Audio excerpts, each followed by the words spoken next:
இன்றைக்கு ஒரு வசனத்தை வாசிப்போம். 2 கொரிந்தியர் 12ஆம் அதிகாரம் 10ஆம் வசனம். வாட் இஸ் கிரேஸ் என்பதை பற்றி நாம் பார்க்க போகிறோம். கிருபை என்றால் என்ன? 2 கொரிந்தியர் 12:10. அந்தப்படி எல்லாம் பாருங்க, ரொம்ப அழகான வசனம். அந்தப்படி நான் பலவீனமாய் இருக்கும்போதே, எல்லாம் சொல்லுங்க, நான் பலவீனமாய் இருக்கும்போதே, அப்படி வாசிக்கூடாது. நான் பலவீனமாய் இருக்கும்போதே, எல்லாம் சொல்லுங்க, நான் பலவீனமாய் இருக்கும்போதே நான் பலம் உள்ளவனாய். கையை தட்டுங்க. அந்தப்படி நான் பலவீனமாய் இருக்கும்போதே பலம் உள்ளவனாய் இருக்கிறேன். வேற எப்படி சொல்லலாம்? நான் பலவீனமாய் இருந்து கொண்டிருக்கும் போதே நான் பலமுள்ளவனாகவும் இருந்து கொண்டிருக்கிறேன். Grace means when you feel weak, then you feel strong. அதாவது where you feel weak, there you feel strong. நீங்கள் பலவீனமாய் இருக்கும் போதே பலமுள்ளவர்களாக இருக்கிறீர்கள். கிரேஸ்னா எப்பவுமே நீங்க பலமுள்ளவர்களாகவே உணர்வீங்க. அதான் கிரேஸ். லானா எப்பவுமே நீங்க வீக்காவே இருப்பீங்க உங்க மனசுல. புரியுற மாதிரி சொல்லவா? கிரேஸ்னா நீங்க வீக்கா இருக்கும் போதே ஸ்ட்ராங்கா இருப்பீங்க. லானா நீங்க ஸ்ட்ராங்கா இருக்கிறப்போ இன்னைக்கு இருந்துட்டோம் நாளைக்கு எப்படியோ, ஓ பிரைஸ் தி லார்ட். ஸ்ட்ராங்கா இருக்கும் போதே வீக்கா இருப்பீங்க. I have 23 years experience in law and I have 4 years experience in grace. அதனால almost 28 years. இப்போ என்னன்னா, நீ எவ்வளோ பெரிய லா பிரீச்சராக இருந்தாலும் வா உட்காந்து பேசுவோம். I have 23 years experience. நான் பலம் உள்ளவனாய் இருக்கும் போதே நான் பலவீனனாய் இருந்தேன். இப்பொழுது நான் பலவீனனாய் இருக்கும் போதே நான் பலம் உள்ளவனாய் இருக்கிறேன். ஆமென், ஆமென். கிருபை உங்களை எல்லா நேரங்களிலும் பலமுள்ளவனாய் வைத்திருக்கிறது. பிரமாணம் உங்களை எல்லா நேரங்களிலும் பலவீனமாகவே வைத்திருக்கிறது. என் அன்புக்குரியவர்களே, நான் ஜெபிக்கிறேன். இப்ப எப்படி இருக்கிறேன்? பலமா இருக்கிறேன். சரியா? நான் டிவி பார்க்கிறேன். இப்ப எப்படி இருக்கிறேன்? பலவீனமா இருக்கிறேன். ஆனா when you are under grace, நீங்கள் பலவீனமா இருக்கும் போதே பலமுள்ளவர்களாக இருக்கிறீர்கள். ஆமென், ஆமென். இதைத்தான் கர்த்தர் சொன்னார், என் கிருபை உனக்கு போதும். நான் இந்த கிருபையில என்ன ஃபீல்னு சொல்லிட்டு இந்த ஃபீல் இருக்கிறனால எவ்வளவு நல்ல விளைவுகள் இருக்கு நான் பேச போறேன். ஆமா, சும்மா அறகுறையா கட்டிட்டு எதுவும் விமர்சனம் பண்ணிடக்கூடாது. இந்த பலவீனமா இருக்கும்போது நீ பலமுள்ளவனாய் உணரும் போது எவ்வளவு நல்ல விளைவுகள் நடக்குது. நீ பலமுள்ளவனாய் இருக்கும் போதே பலவீனனாய் வரும்போது எவ்வளவு தீய விளைவுகள் நடக்குது. இது ரெண்டுமே பேச போறோம். நான் ஜெபிக்கிறேன், எப்படி இருக்கிறேன்? பலமுள்ளவனா இருக்கேன். என்ன பலவீனன்றாரு இப்ப எப்படி இருக்க? ஜெபிக்கும் போது ஆமா, இப்ப ஃபுல்லா அப்படித்தான் இருக்குது. பலமுள்ளவனா இருக்கிறேன். டிவி பார்க்கும்போது இன்ஃபேக்ட் ரிலீஜியஸ் பார்வையில் என்னவா இருக்கிறீங்க? பலவீனனா இருக்கிறீங்க. இந்த பலவீனனா இருக்கிறப்ப உங்கள்கிட்ட ஒருத்தன் ஜெபிக்க சொன்னா நீங்க என்ன சொல்லுவீங்க? லா உங்களை ஜெபிக்கவே விடாது. வந்த கேஸ் அன்னைக்கு சாகத்தான் போறான், வேற வழியே இல்ல. ஏன்னா நான் ஜெபிக்கும் போது பலமுள்ளவனாய் இருக்கிறேன், டிவி பார்க்கும்போது பலவீனனாய் இருக்கிறேன். ஆனால் கிருபைக்குள் இருக்கும்போது நான் பலவீனனாய் இருக்கும் போதும் பலமுள்ளவனாய் இருக்கிறேன். இப்ப என்கிட்ட ஒரு கேஸை கூட்டு வந்தீங்கன்னா அது எந்த நேரத்தில் கூட்டு வந்தாலும் கற்றா கையன் சுகமாகுது, சுகமாகுது, சுகமாகுது. ஏனென்றால் பலவீனனாய் இருக்கும் போதும் பலமுள்ளவனாய் இருக்கிறேன்.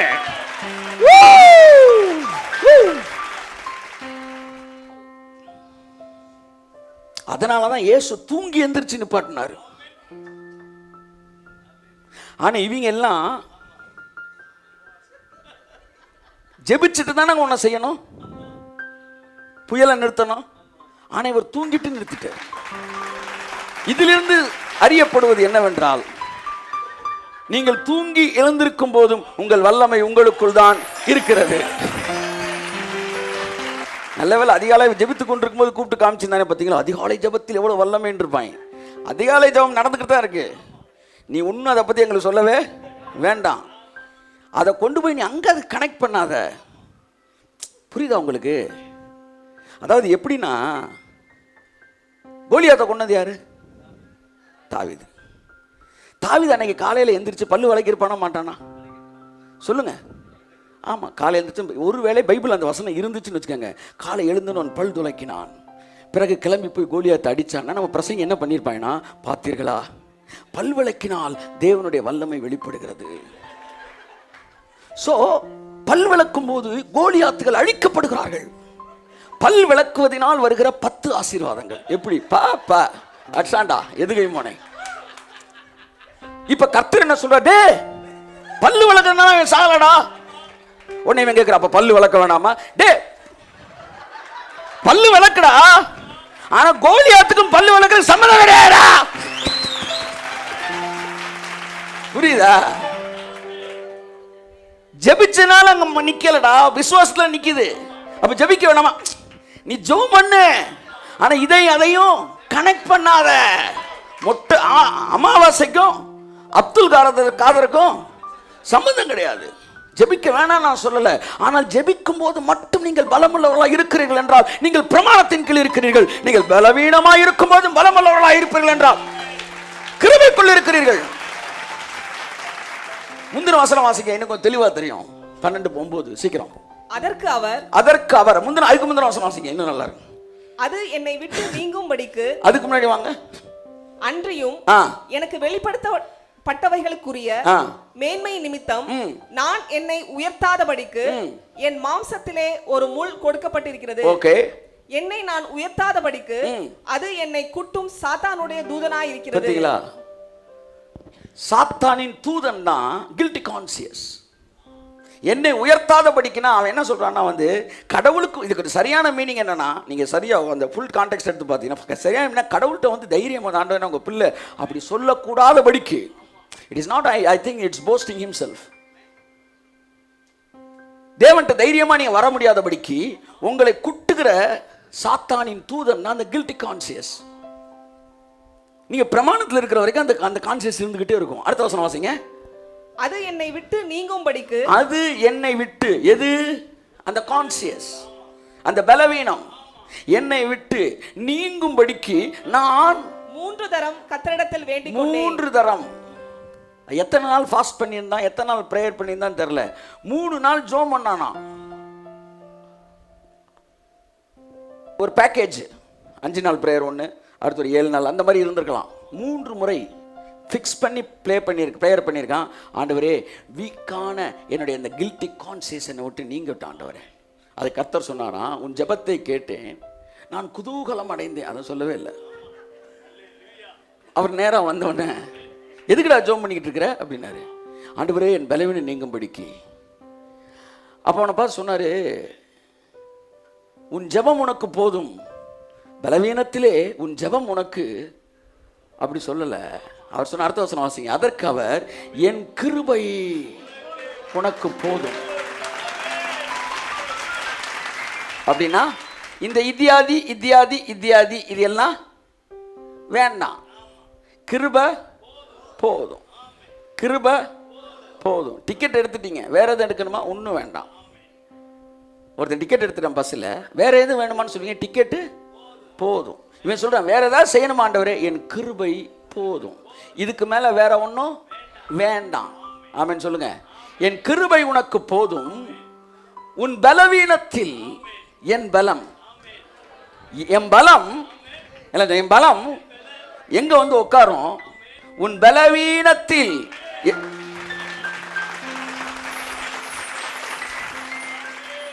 ஹெலிகாப்டர் எங்க வந்து உட்காரும்?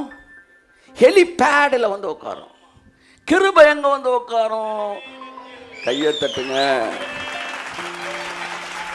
ஓ, grace rests on your weakness. உன் பலவீனத்தில் என் பலம் பூரணமாய் விளங்கும் என்றார். ஆகையால் கிறிஸ்துவின் வல்லமை கிருபைன்னு வந்தா என்ன வந்துருச்சு? அப்ப கிருபைக்குன்னு ஒரு பேர் என்ன? தட்டு கைய. கிறிஸ்துவின் வல்லமை என் மேல் தங்கும்படி என் பலவீனங்களை குறித்து நான் மிகவும் சந்தோஷமாய் மேன்மை பாராட்டுகிறேன். பரிசுத்த ஆவியானவர் சரியான ஆங்கிள் உங்களை அதை புரிய வைப்பாராக. மிஸ் இன்டர்பிரேட் பண்ற எல்லா பிசாசின் இயேசுவின் நாமத்தில் வெளியேற்றப்பட்டிருக்கிறது. ஆவியானவர் உங்களுக்கு போதிக்க வைக்கிறார்.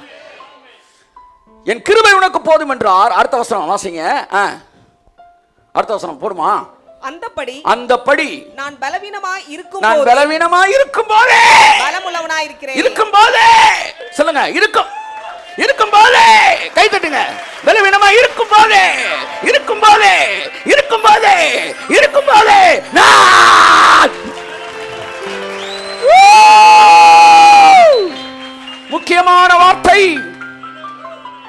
முக்கியமான வார்த்தை போதே. இருக்கும் போதே நான் பலவீனனாய் இருக்கும் போது இழுங்க நல்லா. பலவீனனாய் இருக்கும் நல்லா இழுங்க. பலவீனமாய் இருக்கும் போதே நான் பலமுள்ளவனாய் இருக்கிறேன். ஏனென்றால் நான் என்னை யார் என்று பார்க்கவில்லை, நான் என்னை கிறிஸ்துவுக்குள் யார் என்று பார்க்கிறதுனால் என்னை குறித்த ஒரு சரியான பார்வை எனக்குள் வருகிறபடினால் எப்பெல்லாம் இந்த மதம் இப்ப நீ வீக்கு இப்ப ஸ்ட்ராங்னு சொல்லுதோ, இப்ப நீ வீக்குன்னு மதம் சொல்லுதோ, அப்பெல்லாம் கிருபை இப்பவும் நீ ஸ்ட்ராங் தான்டா. ஏன்னா எனக்குள்ள நீ நீதிமானா இருக்கிற, எனக்குள்ள நீ பரிசுத்தமா இருக்கிற, எனக்குள்ள நீ பூரணமா இருக்கிற என்று எனக்கு சொல்லி தருகிறது. கொலோசியர் 2:10 நான் கிறிஸ்துவுக்குள் யார் என்று சொல்லுகிறது. நான் கிறிஸ்துவுக்குள் யார் என்று சொல்லுகிற நூற்றுக்கணக்கான வசனங்களிலே கொலோசியர் 2:13 வாசிப்போம். மேலும் சகல துரைத்தனங்களுக்கும் அதிகாரத்துக்கும் நீங்க யார் பாருங்க. கிறிஸ்துவுக்குள்ள இயேசுக்குள்ள வந்துட்டீங்களே, நீங்க யார்? பைபிள் சொல்லுது துரைத்தனத்துக்கும் அதிகாரத்துக்கும் தலைவராய் இருக்கிற இவருக்கு மேல எந்த துரைத்தனம் கிடையாது, இவருக்கு மேல எந்த அதிகாரம் கிடையாது. இவர் உங்களை நீதிமான் சொன்ன பிறகு வேற யாரும் வந்து அது எப்படிங்க நீதிமான் சொல்ல முடியும்னு எந்த துரைத்தனமும் அவரை துரைத்தனம் பண்ண முடியாது. இவர் சகல துரைத்தனத்திற்கும் அதிகாரத்திற்கும். இவர் டிஸ்ட்ரிக்ட் கோர்ட்டு கிடையாது.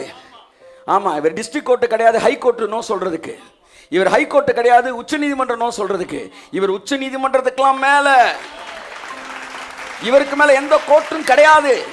அந்த கோர்ட்ல இருந்து ஒரு ஆர்டர் வந்திருக்கு, நீங்கள் அவருக்குள் பரிசுத்தமாய் இருக்கிறீர்கள் என்று மட்டும் சொல்லவில்லை, நீங்கள் பரிபூரணம் உள்ளவர்களாக இருக்கிறீர்கள்.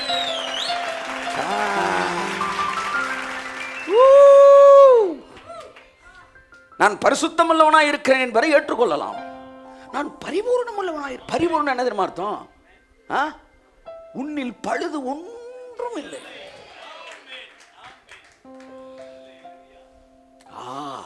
ஒரு மிகப்பெரிய கரையம் 2000 வருஷங்களுக்கு முன்பாக என்னை பரிசுத்தமாக்கி விட்டது, என்னை பரிபூர்ணப்படுத்தி விட்டது, என்னை கிறிஸ்துவுக்குள் நீதிமானாக்கி இருக்கிறது. உங்க நெற்றிக்கண் திறந்தால்தான் இந்த சத்தியம் புரியும். ஆமா, நீங்க உங்க பழுதுபட்ட மார்கண்ணை வச்சு நீங்க பார்க்கவே முடியாது. ஆமா, நெற்றிக்கண் திறக்கணும். ஆமென். கிறிஸ்துவுக்குள் சொல்லுங்க, கிறிஸ்துவுக்குள் என் பாவம் அல்லது சிலுவையில் இயேசு ஜஸ்டின் ஆயிட்டாரு, அதனால ஜஸ்டின் ஜீசஸ் ஆயிட்டாரு. நான் கிறிஸ்துவுக்குள் பூரணமாக இருக்கிறேன். இந்த அறிவு வந்துருச்சுன்னா நீங்க எப்பவுமே பலமுள்ளவர்களாக இருக்கிறீர்கள். என் அன்புக்குரியவர்களே, கிருபை உங்களை எப்பொழுதும் பலமுள்ளவனாகவே வைத்திருக்கிறது. எப்பொழுதும் நீங்கள் பலமுள்ளவர்களாக இருக்கிறீர்கள். சரி, ஆனா நீங்க லால இருக்கும்போது பல மாதங்கள் பொய் கூட பேசாம வாழ்ந்திருக்கிறேன், பலமுள்ளவனா இருக்கிறேன். ஆனா பிரசங்கம் பண்ணும்போது எனக்குள்ளே இவ்வளவு காலம் ஜெயிச்சிட்டோம், இன்னொரு 40 வருஷம் இந்த உலகத்தில் வாழணும், எதிர்காலத்தில் நீ ஒவ்வொரு நாளும் இப்படி ஜெயிக்க முடியுமா என்கிற கேள்வி வரும் பாருங்க. அப்ப பலமுள்ளவனாய் இருக்கும் போதே நான் பலவீனனாய் உணர்வேன். தமிழ்நாட்டில் ஒரு மிகப்பெரிய தீர்க்கதரிசி இளைஞர்களை லட்சக்கணக்கில் புதிய ஒரு டைமென்ஷன் ப்ரேயருக்குள்ளெல்லாம் வழி நடத்தினவர். ஆனால் he was a law preacher. உபவாசத்தை ரொம்ப பேசுவார், ரொம்ப வந்து ப்ரேயரை பேசுவார். கிறிஸ்து சிலுவையில் முடித்ததை விட இந்த காரியங்கள் அதிகமாக பேசுவார். ஆனால் அந்த ஒளிந்து போகிற அந்த மகிமையில் எத்தனையோ இளைஞர்கள் எழுந்தார்கள். அவர் ஒரு நல்ல பரிசுத்தவான், பாவம் செய்யாதவர் என்று சொல்லக்கூடிய அளவு பரிசுத்தவான். ஆனால் அவர் சொல்லுவார், பரிசுத்தத்தை பற்றி பேசும்போது, எத்தனையோ முறை பாவ சோதனைக்கு உட்படும் போது நான் அப்படியே அழுவேன், ஆண்டவரே நான் பரிசுத்தமாக இத்தனை வருஷம் நான் பாதுகாத்துக்கிட்டேன், என்னை இத்தனை வருஷம் நீங்கள் வந்து ஒரு குறைவு இல்லாமல் பாதுகாத்துட்டீங்க, நான் இனிமே இந்த பூமியில் வாழ்ந்து நான் பாவம் செய்து நான் பாவியாக நரகத்துக்கு போகிறத விட இன்னைக்கு நைட்டு தூங்குறேன், இப்போவே என் ஜீவனை எடுத்துக்கொள்ளும், இன்று இரவு என்னை எடுத்துக்கங்க, காலையில் எந்திரிக்க கூடாது, நான் இந்த உலகத்தின் பாவத்தில் விழுந்துடக்கூடாதுன்னு ஜெபம் பண்ணுவாராம். இதுக்கு பேர் தான் நீ பலமுள்ளவனாய் இருக்கும் போதே நீ பலவீனனாய் இருக்கிறாய். இது அல்ல கிறிஸ்தவ வாழ்க்கை. உலகத்துக்கும் பாவத்திற்கும் பயந்து நடுங்கி பலவீனமாய் வாழ்வதல்ல கிறிஸ்தவ வாழ்க்கை. இந்த உலகம் என்னை மேற்கொள்ள முடியாது. ஒருவன் கிறிஸ்துவுக்குள் இருந்தால் புது சிருஷ்டியாய் இருக்கிறான். தேவனுடைய வித்து அவனுக்குள் இருக்கிறபடினால் அவன் பாவத்திலே நிலைத்திரான் என்கிற வார்த்தையின்படி தேவனால் பிறந்த எவனும் பாவம் நாளைக்கு செஞ்சிருவேணும், நீ செய்ய மாட்டடா. இந்த வெளிப்பாடு நம்மை பலமுள்ளவர்களாய் வைத்திருக்கிறது. இப்ப என்னுடைய கேள்வி, அப்ப எப்பவுமே நீங்க பலமுள்ளவர்களா இருக்கீங்களா? ஆமா, எப்பவுமே நான் பலமுள்ளவனா இருக்கிறேன். எப்பெல்லாம் பலமுள்ளவர்களா இருக்கீங்க? நான் பலவீனமா இருக்கும்போதும் பலமுள்ளவனா இருக்கிறேன். எல்லாம் சொல்லுங்க, நான் கேட்க கேட்க நீங்க சொல்லணும். நீங்க எப்பவுமே பலவீனமா பலமுள்ளவங்களா இருக்கீங்களா? சொல்லுங்களேன், வாயை திறந்து, திருவாயை திறந்தா சொல்லுங்க தைரியம். ஆமா, நான் எப்பவுமே பலமுள்ளவனா இருக்கிறேன். சொல்லுங்க, நீங்க எப்பவுமே பலமுள்ளவளா இருக்கீங்களா? சொல்லுங்க. ஆமா, நான் எப்பவுமே பலமுள்ளவா இருக்கிறேன். எப்பெல்லாம் நீங்க பலமுள்ளவர்களா இருக்கீங்க? நான் பலவீனமா இருக்கும் போதும். கை தட்டுங்க ஒரு தவறுக்கு. இன்ஃபேக்ட் நீங்க பலவீனமா இல்ல, மதம் அத பலவீனம் சொல்லுது. அதனால இயேசு தூங்கி எந்திரிச்சு என்ன செஞ்சாரு? காற்றையும் கடலையும் அதட்டினார். என் அன்புக்குரியவர்களே, ஸோ என்ன சொல்லனா, நம்ம அன்றாட வாழ்க்கையிலே செய்கிற காரியங்களை டிமாண்டா மாத்திட்டாங்க. ஜெபம் என்பது நாம் பிரீத் பண்றது. இதுக்கும் என்னுடைய வெற்றிகளை நீ தொடர்புபடுத்தாத. ஒருவேளை வெற்றிகள் ஜெபத்திற்கு பிறகு வருகிறது என்றால் ஜெபத்திலே நீ யார் என்பதை தெரிந்து கொண்டிருப்பாய். நீ ஜெபத்துக்கு முன்னாடி நீ அவனாய்த்தான் இருக்கிறாய். ஜெபிக்கும் போது அவர் அவனுக்கு சொல்லிக் கொடுக்குறாரு, உன்னை கண்ணு திறக்குது. இவன் பாருங்க 3 தடவை ஜெபம் பண்ணா, இந்த வச்சுக்கப்பா அப்படின்னு கொடுக்கவே இல்லை. ஏற்கனவே உனக்குள்ள இருக்கா கிருபை? ஆமா, அது போதும் போ அப்படின்னாரு. கிருபை உனக்கு வாங்கிக்கான்னு சொன்னாரா போதும்னாரா? போதும்னா என்ன அர்த்தம்? ஏற்கனவே உன்கிட்ட இருக்குன்னு அர்த்தம். 10,000 ரூபா கொடுக்குறேன், கொடுத்துட்டு நீங்கள் போய் மெயினில் போய் ஒரு 2,500 ரூபாய்க்கு பொருள் வாங்க, 4,000 ரூபாய்க்கு வந்து மளிகை ஜாமான் வாங்க வேண்டியிருக்கு. உடனே நான் அனுப்புகிறேன், ஜேசு அனுப்புகிறேன்னு வச்சுக்கோங்க. ஜேசு ஒரு 4,000 ரூபாய்க்கு மேலே எல்லாம் எழுதி கொடுக்குறேன், வந்து மளிகை ஜாமான் வாங்க போகிறான். போனவன் திடீர்னு திரும்ப வந்து என்ன அவன் பிளாஸ்டிக் பைக்கு தனியாக காசு கேட்பான் என்னன்றான். உடனே நான் என்ன சொல்லுவேன்? அந்த 10,000 ரூபா போதும். எதுக்கு போதும்? இதுக்கும் போதும், அதுக்கும் போதும். ஏற்கனவே உனக்கு நான் கொடுத்துட்டேன், அது போதும். அப்படித்தான் பவுல் சொன்ன, பலவீனமா இருக்கிறேன், கிருபை இருக்க. ஆமா, அது போதும். உன் பலவீனத்தில் அந்த கிருபை பூரணமாய். கையத்தட்டு கையத்தட்டு கையத்தட்டு கையத்தட்டு கைய. கிருபை என்றால் என்ன? இயேசு சிலுவையில் எனக்காய் முடித்து என்னை பரிபூரணமாக்கி வைத்திருக்கிறார். ஆமென். அப்ப எப்பொழுதும் நீங்க எப்படிதான் உணர்றீங்க? பலமாவே உணர்றீங்க. நீங்க நீதிமான், நீங்க பரிபூரணம். இதை நீங்க மறந்துடவே கூடாது. லைசன்ஸ் எடுத்துட்டீங்க. இப்போ லைசன்ஸ் எடுத்திருக்கீங்க. லைசன்ஸ் டு கில் மாதிரி, லைசன்ஸ் டு டூ சின் இல்லை, licence to free from sin. இப்போ இந்த லைசன்ஸ் வாங்கின பிறகு திடீர்னு வண்டியை ஓட்டிக்கிட்டு இருக்கும்போதே நின்றுக்கிட்டு இருக்க மரத்தில் டம்முன்னு என்ன செஞ்சிட்டீங்க? மோதி விழுந்துட்டீங்க. டம்மால் விழுந்த உடனே திரும்ப எந்திரிக்கிறீங்க, விழுந்துட்டீங்க. இப்பவும் லைசன்ஸு உங்களுக்கு தான் இருக்கு. திரும்ப கரெக்டாக ஓட்டுறீங்க, இப்பவும் லைசன்ஸு. அப்படித்தான் நீதிமான் என்பது ஒன்ஸ் அண்ட் ஃபார் ஆல்.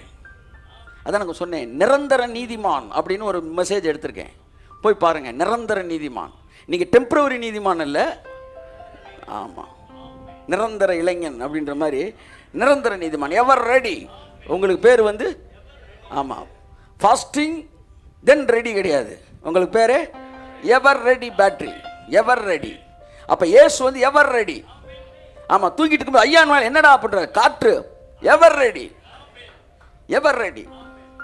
அந்த இடத்துக்கு உங்களை கொண்டு வந்து வச்சிருக்குது கிருபை. இதற்காக ஒரு மிகப்பெரிய கிரயத்தை இயேசு சிலுவையிலே 6 மணி நேரம் சிலுவையிலே தொங்கி உலகத்தின் பாவங்களையும் அதன் விளைவுகளையும் மனிதன் அவையிலிருந்து விடுதலை பெற்று எப்ப அவனை தொட்டாலும் அவன் எவர் ரெடியா நிக்கணும் என்பதற்காகத்தான் சிலுவையில் ஒரு கிரயத்தை கொடுத்தார். ஐயா, பாவி பாவின்னு சொல்றதுனால அவர் கிரயத்தை நீங்க மட்டுப்படுத்துகிறீர்கள். புரிந்து கொள்ளுங்கள். சிலுவை கிரயம் உங்களுக்குள்ளே உங்களை குறித்து தகுதியின்மை தோன்றுகிறது என்றால் இயேசுவின் பாடுகளை யோசிங்க. என் தலைவன் இவ்வளவு பாடுபட்ட பிறகு இதற்கு பிறகு இந்த பிசாசு போகாம இருக்குமா அப்படி நினைச்சிட்டு திரும்ப அவன் இங்க இருக்க மாட்டான். உன்னோடு போராடினவர்களை இன்னைக்கு காலையில் எந்திரிச்சோன்ன கர்த்தர் என்று சொன்னார், உன்னோடு போராடினவர்களை இனி தேடியும் நீ காணாதிருப்பாய். பயங்கரமான வசனம், பயங்கரமான வசனம். ஏற்கனவே ஒரு நல்ல உலகத்தில் இருக்கிறோம். கர்த்தர் தெளிவா சொல்றார், இன்னொரு உலகத்துக்குள்ள உன்னை கொண்டு போறேன், உன்னை அடுத்து இன்னொரு சூப்பர் வேர்ல்டுக்குள்ள கொண்டு போறேன். அந்த உலகத்தில் உன்னோடு போராடினவர்களை நீ தேடியும். நல்லா ஒரு தடவை தட்டிருங்களேன், ஒரு அல்லேலூயா சொல்லுங்களேன். ஆமென், ஆமென், ஆமென், ஆமென், ஆமென், ஆமென். உங்களை டிஸ்டர்ப் பண்றது அங்க இருக்காது, உங்களை கோபப்படுத்துறது அங்க இருக்காது, உங்களை கலங்க வைக்கிறது அங்க இருக்காது. அந்த இடத்துக்கு தேவன் உங்களை கொண்டு வந்திருக்கிறார். அல்லேலூயா சொல்லுங்க. ஆமென். சரி, அப்ப எப்பொழுதுமே நான் பலமுள்ளவனாய் உணர்கிறேன். இதுதான் கிருபை. அவன் எப்பொழுதுமே பலவீனமாய் உணர்றான். அதான் லா. பலமுள்ளவனும் பலவீனமா உணர்றான். இப்ப நீ பலமுள்ளவனா உணரும் போது நீங்கள் எப்பவுமே பலமா இருக்கிறீங்கன்னா நீங்க நிறைய பாவம் செய்ய மாட்டீங்களா என்கிற கேள்வி தவறானது. யார் பாவம் செய்யறா? நல்லா பாருங்க. எப்பொழுதுமே பலமுள்ளவனாய் இருந்தும் பலவீனமாய் உணர்கிறவர்கள் என்ன செய்வார்கள்? பலவீனமா உணர்றவன் என்ன செய்வான் சொல்லுங்களேன். பாவம் செஞ்சிருமோ, பாவம் செஞ்சிருமோ அவன் பயந்துகிட்டே இருக்கிறான்னா அவன் என்னதான் செய்ய போறான் சொல்லுங்க. இப்ப இதுல இருந்து என்ன தெரியுது? ஒருத்தன் பலவீனமா உணர்ந்தான்னா அவன் பாவம். பலவீனமாய் உணர்கிறவன் எங்கதான் முடிப்பான்? பாவத்தில் முடிப்பான். இது ஒத்துக்கிறீங்களா? பயப்படுறவன் விழுந்துருவானா மாட்டானா சொல்லுங்க. அது உண்மைனா பலவீனமாய் உணர்கிறவன் பலவீனமாய் உணர்கிறவன் பாவம் செய்வது உண்மை என்றால், பலமுள்ளவனாய் உணர்கிறவன் பரிசுத்தமாய் இருப்பான் என்பதும் உண்மையா இல்லையா?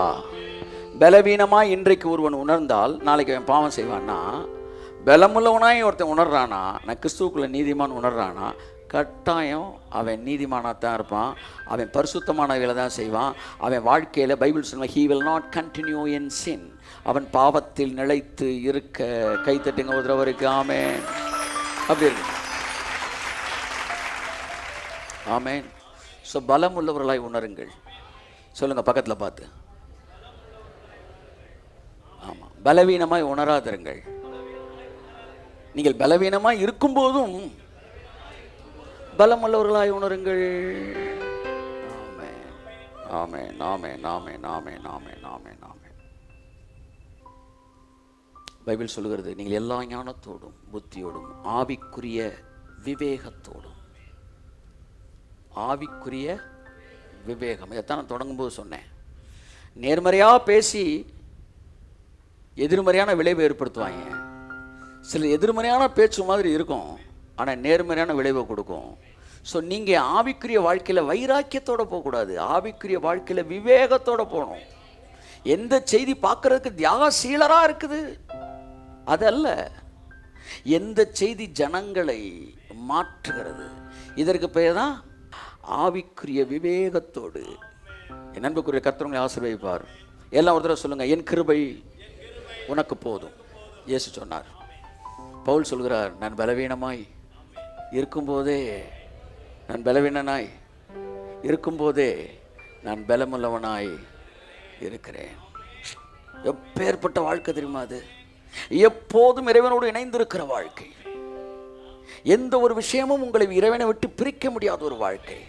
100 பேர் சுற்றி நின்று உங்களை வந்து கெட்டவன் கெட்டவன் கெட்டவன் சொன்னாலும்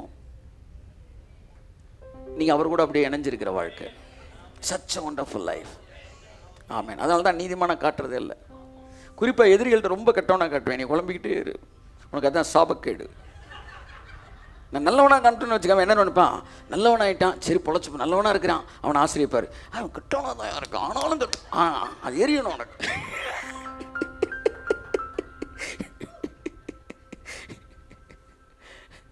நீங்கள் உங்களை நல்லவர்களாய் காட்டாதீர்கள், அது கடினமானது. நீங்கள் உங்களை போலவே காட்டுங்கள். உங்களை நல்லவர் என்று நிரூபிப்பதற்கு ஒருவர் இருக்கிறார். அவர் அதனுடைய கனிகளினால் அவர்களை அறிவீர்கள்.